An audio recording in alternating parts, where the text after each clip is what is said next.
नमस्कार दोस्तों, रउआ लोगिन के स्वागत बाटे रूह के कपा देवे वाली भूतिया कहानी में। आज के जौन भूतिया कहानी बाटे इ चंपारण के सचमुच में घटल कहानी बा। चंपारण में एगो ट्रक ड्राइवर रहलन जिनका नाम रहे मदन। उनकरा संगे बहुत बड़ा भूतिया कांड हो गई। दोस्तों, मदन के एगो बहुत गंदा लत रहे। उनकरा रहे कि पिए के वो हमेशा पियबे करस, माने जितना कमास उ सारा पी पा के खत्म कर देस। उनकर घर वाला उनकरा से बहुत ज्यादा परेशान रहल। उनकरा सिर्फ और सिर्फ एक ही काम आओ ड्राइवरी के, वो भी ट्रक चलावस। लेकिन जौन ट्रक के मालिक रहे वो भी मदन से बहुत ज्यादा परेशान रहे। काहे कि मदन हमेशा पी पा के ट्रक चलावस, तो कबो एने लड़ावस, कबो ओने लड़ावस, कबो सामान गिरा देस, कबो कुछ करस, कबो टाइम से ना पहुंचस। जौन उनकर सामान रहे जहाँ पहुंचावे के रहे ओइजा वो टाइम से सामान ना पहुंचावस। इससे मदन के ऊपर ट्रक के मालिक बहुत ज्यादा गुस्सा है। लेकिन मदन अपना नेचर से कभी भी बाज ना अइलन। एक दिन के बाद ट्रक के मालिक गुस्सा के मदन के नौकरी से निकाल देलस। फिर मदन के लगे कोनो काम ना बचल, ऐसे चले अलन घरे आके रहे लगलन। उनका तो दूसर कोनो काम आवे नहीं, ऐसे घरे हमेशा पड़ल रहस। उनकर संगति इतना खराब रहे कि जहाँ रहस ओइजा हमेशा पिए वाला दोस्त बना लेस। जैसे कि ट्रक चलावत रहलन तो एगो ग्रुप रहे, उ ग्रुप बहुत ज्यादा ड्रिंक करे। वही गाँव आके रहे लगलन तो गांव में भी कुछ काछ लोग ऐसा निकल गए जे संगे रह के पियो। अब मदन अपना ग्रुप में रहस और हमेशा पियते रहस। जितना पैसा उनका लगे रहे सब पी पा के खत्म कर देलन और बाद में घर वाला से मांग के लगलन पिए। घर वाला जब देवे से मना कैलस तो लड़स झगड़स, माने बहुत ज्यादा ड्रामा करस। मदन की हालत इतना ज्यादा खराब रहे कि उनकरा की अगर दारू ना मिलो तो वो सूत ना पावस। उनकरा शरीर में ना अजीब तरह के प्रॉब्लम होखे लगे। इसे उनकरा के हमेशा शांत करे खातिर थोड़ा ना थोड़ा उनकरा के घर वाला देव कि ताकि पी पा के शांत रहो। काहे कि घर वाले के भी जिंदगी नर्क हो गई रहे सिर्फ और सिर्फ मदन के वजह से। एक दिन के बाद मदन के मन कैलस मटन खाए के, तो वो अपना ग्रुप के यानी गांव के जितना भी दोस्त यार रहलन उनकरा के कहलन कि हम जातनी बाजारे और ओने से आवे के बेरा हम मटन ले आए और संगे दारू ले आए। बैठ के मटन भूजल जाई और चखना के तौर पे मटन खाइल जाई और दारू पियल जाई। सारा लोग थोड़ा थोड़ा पैसा मिला के मदन के देहलस और भेज देहलस बाजारे। मदन के गांव से जो उनका मार्केट रहे वो 5 से 6 किलोमीटर के दूरी पे रहे। फिर मदन गइलन मार्केट में जाके वो मटन कटवालन, ओकरी बाद से दारू किनलन और थोड़ा सा वही जब पी लेलन काहे कि उनका लालच आवत रहे। मदन मार्केट से निकललन तब तनी तनी माने उजाला रहे, लेकिन जैसे ही आगे बढ़लन गांव के तरफ अंधेरा होखे लागल। मदन कुछ दूर ही चलल रहलन कि उनकरा सामने एगो बूढ़ इंसान दिखाई देलस। मदन वो इंसान के देखलन और इग्नोर करके आगे बढ़ गइलन। तबे वो बूढ़ आदमी मदन से पूछलस कि ए बेटा कहाँ जाता रह और तारा हाथ में का बा। एजा मदन कुछ ना बोलन, आगे बढ़े लगलन काहे कि तनी मनी पियले रहलन। ऐसे वो बूढ़ इंसान के इग्नोर कर देहलन। लेकिन वो बूढ़ इंसान मदन के बार बार टोकलस और पूछलस कि ए मदन तू कहाँ जाता रह, बतावा ना का लेला बड़ा, तारा हाथ में का बाटे, ई करिया प्लास्टिक में का ह, हमरा के देखाव। जौन भी लेले बड़ा ओमे से आधा हमरा के दो, तू इना नहीं खा जा सकत। इस सब सुनला के बाद से मदन के दिमाग हो गई गरम।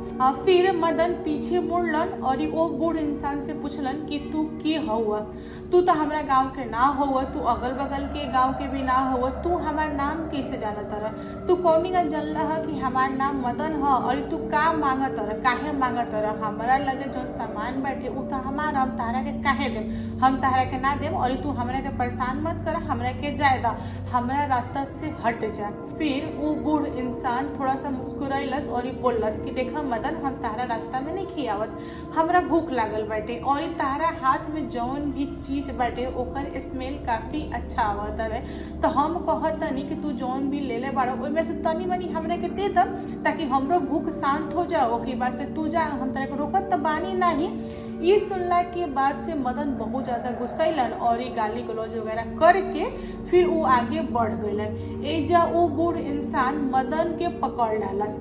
मदन के पारा जौन रहे वो बहुत ज्यादा गर्म हो गई रहे, तो मदन सोचलन कि पीछे घूम के और वो बूढ़ इंसान के ढकेल के और ये आगे बढ़ जाए। जैसे ही मदन पीछे घूमलन वो बूढ़ इंसान के ढकेले खातिर धक्का देवे खातिर तले वो बूढ़ इंसान मदन के एक चाटा खींच के मरलस। वही जब मदन हो गईलन बेहोश। और ये ने मदन के घर वाला काफी समय से मदन के ढूंढत रहे, काहे कि काफी ज्यादा लेट हो गए रहे और ये मदन घरे ना पहुंचलन। तो घर वाला बड़ा परेशान रहल। वो लोग गाँव में ढूंढल, गाँव के लोग भी मदन के ढूंढने लागल, लेकिन मदन के कोनो आता पता ना रहे। शायद गाँव के केहू इंसान उनकरा के बाजारी में देखले रहे, तो मैंने वो आदमी कहल कि हम मदन के बाजारी में देखले रहनी है। ओकरे बाद से मदन कहाँ गईलन हम ना देखनी है। तो लोग वो इंसान के बात सुन के और ये मान के मदन के ढूंढने खातिर लोग निकल गए बाजारी। आधा रास्ता में लोग आयल रहे तो सुनसान सड़क पे मदन के गिरल गांव के लोग देखल, तो मदन के उठावल और गांव के लोग मदन के बारे में उल्टा सीधा बात कइल, जैसे कि मदन बहुत ज्यादा पियला बने, पी के पड़ल बाड़े, मदन के घर वाला फालतू में हमरा के परेशान कर दल हलो, ढूंढे के ठंडा में भेज दिल हलो। ई आदमी ऐसन बा कि खा के पी के कहीं भी पड़ जाला, काहे ला ई बाटे, धरती पे बोझ बाटे। माने गांव के लोग बहुत तरह के बात वगैरह बनावल मदन के बारे में। फिर गांव वाला मदन के पकड़ के लिया के मदन के घरे चारपाई पे बैठा देला लो। इतना भइला के बाद से मदन के हल्का हल्का होश आवे लागल। मदन के पापा मदन के बहुत उल्टा सीधा बोलन, एक चाटा खींच के मरलन। दोस्तों एक चाटा खैला के बाद से मदन के एगो विकराल रूप सामने आयल। गांव के लोग तो डरा गए, मदन के घर वाला भी डरा गए। सारा लोग मदन से थोड़ा थोड़ा दूरी बना लिहल। ये जब गांव वाला के साफ सुथरा समझ में आ गई कि मदन के बॉडी में एगो आत्मा बा, उहे आत्मा उपटल बाटे। ए जा गांव के लोग मदन के आत्मा से पूछल कि भाई तू का चाहत रहा, काहे पकड़ले बाड़ा, आखिर मदन का गलती कैला हन बतावा। अगर कोनो भारी गलती भइल बा मदन से तो तू मदन के माफ कर द। इनका नइखे पता, ई हमेशा पियले रहेलन, पियला के नशा में कुछ उल्टा सीधा कैले हुए। हम सारा लोग तहरा से माफी मांगत नहीं जा, तू माफ कर दा। एजा आत्मा बहुत गुस्साइल और कहलस कि ना हम माफ ना करें, हम इंसान के मारेम, ओकरे बाद से ही हम शांत होखेम। गांव वाला और घर वाला आपस में बात करत रहो कि आत्मा के शांत के करी, कोनो तांत्रिक ओझा ही करी ना। लेकिन इतना राती खान इतना ठंडा में ओझा कहाँ से मिले, कहाँ से तांत्रिक ढूंढल जाओ। अगर कोनो तांत्रिक भेटा भी जाई तो ऊ इतना ठंडा में ना आई, अगर अबो करी तो काल सुबेरे आई, तले आत्मा कोनो कांड ना कर दे। घर वाला भी बहुत ज्यादा परेशान रहलो। घर के लोग बार बार वो आत्मा से प्रार्थना करो और कहो कि भाई तू जे के भी बाड़ा छोड़ द, मत पकड़ा करा के, कहीं से गलती हो गई बाटे माफ कर द। लेकिन आत्मा सुनो ना, बहुत ज्यादा चिलौरी कैला के बाद से आत्मा थोड़ा शांत भइल और कहलस कि हमरा मटन खाए के बा, हमरा के मटन खिया दलो, हम आदमी के छोड़ दे।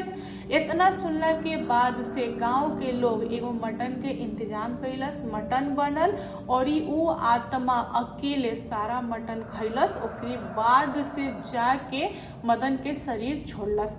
जैसे ही आत्मा मदन के शरीर छोड़लस, मदन चारपाई पे गिर गईलन और एगो मदन के घर के बगल में पेड़ रहे, वो पेड़ बिना हवा के बहुत तेज के झूलल। तब लोग अंदाजा लगावल कि आत्मा मदन के बॉडी छोड़ के वो पेड़ पे जाके मैंने बैठ गई बाटे। ओकरी बाद से कौनियों रात कटल। अगला दिन मदन के लोग तांत्रिक के देखावल तो तांत्रिक खुलासा कैलस और कहलस कि हाँ इनका शरीर में एगो आत्मा आई रहल है, ओकर इच्छा पूरा हो गईला मटन खाए वाला। ऐसे वो आत्मा इनका शरीर छोड़ के चल गई बाटे। जौन आत्मा रहल तौन सच्चा रहल। बहुत कम आत्मा ऐसा होला सन जौन सच्चा होला सन, ज्यादातर आत्मा झूठ बोलेला सन। ओकनी कहेला सन कि हमरा के हई दे दो, हऊ दे दो, ओकरे बाद से हम छोड़ देम, लेकिन छोड़ेला सन ना। दोस्तों आज की कहानी कैसा लगल कमेंट करके बताएं। कहानी पसंद आई लोग तो लाइक एंड शेयर करें और हमारा चैनल पे नया नया आयल बानी तो चैनल को सब्सक्राइब करें। Thank you, bye by.